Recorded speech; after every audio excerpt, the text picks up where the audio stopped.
namanya kan bilirubin diproduksi, ada yang normal dan ada yang tidak normal. Mengapa bisa disebut hyperbilirubin, Bu? Karena bilirubinnya itu lebih tinggi dari batas normal. Bisa sampai menjalar kemana-mana ya, Bu ya? Kira-kira kita itu di rumah ini bayiku masih aman tidak sih? Oke, Bu, apakah teknik-teknik ini tuh juga aman untuk bayi newborn yang sembelit dan kembung tuh apa juga aman, Bu? Sangat aman sekali. Jadi malah dianjurkan terutama untuk kasus sembelit, untuk kasus kembung, karena dengan pemijahan terutama di areal perut itu akan membantu mendorong kotoran untuk lebih cepat keluar. Kalau kembung-kembung kan juga ada yang teknik. Nah, ini Mbak Widya, jadi untuk mengeluarkan anginnya. Jadi biar kembungnya keluar, karena kalau bayinya kembung itu kan enggak nyaman kan Mbak Widya. Iya, kolik sama kembung biasanya beda gitu. Oh gitu. Oke. Terus Bu, kalau yang tadi aku sempat share ke Bu Bidani juga nih, babyku tuh beberapa hari sampai 5 harian nggak pup. Nah itu sebenarnya normalnya itu tuh untuk newborn tuh pup berapa kali sih, Bu, dalam sehari? Newborn itu masih 10 sampai 12 Mbak.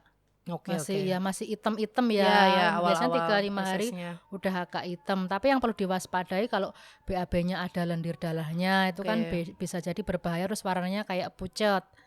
Oh kan biasanya kalau awal-awal tuh hitam. Pucatnya tuh maksudnya pucat warna kayak susu putih, jadi kayak pucat. Jadi biasanya kan hitam terus jadi kuning. Betul, nah itu betul. Biasanya agak pucat itu yang ada indikasi di pencernaannya. Terus ada kehijauan itu biasanya karena minumnya ASI, biasanya terlalu banyak protein. Jadi di depan aja harusnya kan kalau ASI itu minumnya minimal 1 payudara 15 menit sampai 30 menit biar dapat lemaknya. Nah, ternyata bayi itu baru 10 menit udah lepas. Biasanya pipisnya nya itu akan jadi lebih hijau.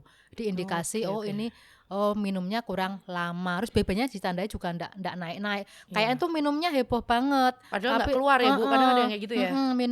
Minumnya lama, BAB-nya kok ternyata hijau, ternyata kurang lama durasinya. Mungkin kan ada yang salah juga dengan pelekatannya. Pelekatan dan penempelannya itu kan beda. Dia kan biasanya lecet. Betul. Nah, itu saya alamin, Bu. Karena makanya saya stres banget tuh. 3 bulan itu ya waktunya untuk pelekatannya itu sama hisapan bayi, karena kalau enggak pas sudah dipastikan lecet. Oke. Dan sebenarnya posisi bayi pun juga mempengaruhi ya, Bu ya. Maksudnya ada juga yang bayinya tuh ketika posisi menyusui itu ada yang pola sampai kebalik-balik lah, apalah yang jungkir balik ya. Karena memang banyak kan posisi, ada yang tiduran di pangku, ada yang sambil kita berdiri, ada yang di dada, itu kan macam-macam posisi menyusui. Jadi 3 bulan tuh masih belajar untuk posisi dan perlekatannya. Oke. Gitu. Nah Bu, kembali lagi tadi yang untuk masalah BAB yang dari bayi tadi. Sebenarnya gimana sih cara untuk mengetahui kalau bayi itu lagi kembung tuh gimana Bu? Cara kita taunya? Kan bayi cuma bisa nangis ya Bu, bisa ngomong ya. Nangis, nangis terus, kirain haus, nangis kasih pisang. Kirain ada setan di kamar kayak gitu. Ada juga yang lapor dikasih pisang ya Mbak. Iya betul. Belum 6 bulan dulu dikasih pisang ya Bu. Iya, karena bayimu nangis. Kasih nasi ada juga loh ada Bu, ya beritanya. Yang trot-trot gitu ya. Itu jadul mungkin ya. Kalau sekarang mungkin udah ibu-ibu udah makin banyak pengetahuannya. Ya, Jadi untuk perut bayi ciri-cirinya yang pasti bayinya tuh sering rewel. Iya, terus perutnya itu keras. Nah, keras. Tapi kalau ditepuk-tepuk gini bisa. Kayak kita juga kan kalau kita kembung kan bunyinya dung-dung gitu. Terus tepuknya jangan langsung ke perut Mbak Widya. Itu dialasin dulu pakai tangan ibunya. Jadi gini. Nanti akan bunyi buk-buk-buk, karena perut bayi itu memang globuler kan, lebih besar. Jadi jangan kaget ini kembung nih, ini kembung. Nah, nanti biasanya sering nangis, kakinya itu sering kayak gini Mbak Widya. Nah, nangis. Nah, terus kalau kita cek itu dialasin dulu, jangan lupa. Sama diketuk-ketuk perlahan-lahan. Nah, nanti akan bunyi buk-buk-buk beda. Oh, ini ilmu banget Ibu, karena kan kadang mams tuh kayak kalau ini bunyinya plek-plek. Gak dung-dung tapi plek. Ganti suaranya. Iya. Tapi kalau dialasin nanti beda kok. Iya. Gitu. Beda dialasin dulu.